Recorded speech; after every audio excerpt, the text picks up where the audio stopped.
Are Enoch and Elijah in heaven?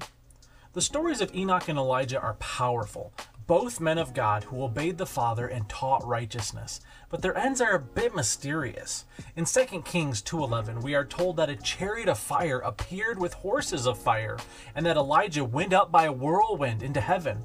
So did Elijah actually travel through the firmament, the rakia, the visible solid arch, into God's presence? We have to realize that the scriptures speak of several heavens. The first is the atmosphere of earth, where the clouds are, the shamayim, the sky. The current location of the city of New Jerusalem, paradise, is in the third layer. The stars and other heavenly bodies are found in the second and fifth layers. God's throne is on the seventh and uppermost layer of the firmament. Elijah traveled under the first layer of firmament in our sky, where the birds and the clouds reside. In truth, Elijah did not die then, nor did he travel through the layers of heaven to paradise or the throne of God. He was carried by the chariot through the sky and sat down in another place on earth.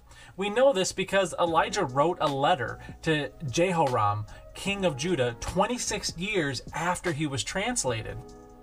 The scripture records several times God moved a prophet across the face of the earth by translation. Philip and the Ethiopian in Acts 8:39, and Habakkuk was brought by the angel to feed Daniel in the lion's den in Daniel 14:36. Hebrews 11:13 says, "All these died in the faith, not having received the promises. Therefore Elijah has died and is buried, awaiting the resurrection at Yeshua's return." Elijah is not alive in heaven. The Bible clearly teaches that no one has ascended into heaven. When Peter gave this sermon, King David had been in the grave for 1,000 years. Man is appointed once to die and after face the judgment. Based on all the biblical evidence, Enoch and Elijah died, as do we all, and are still in sheol awaiting the return of the Messiah.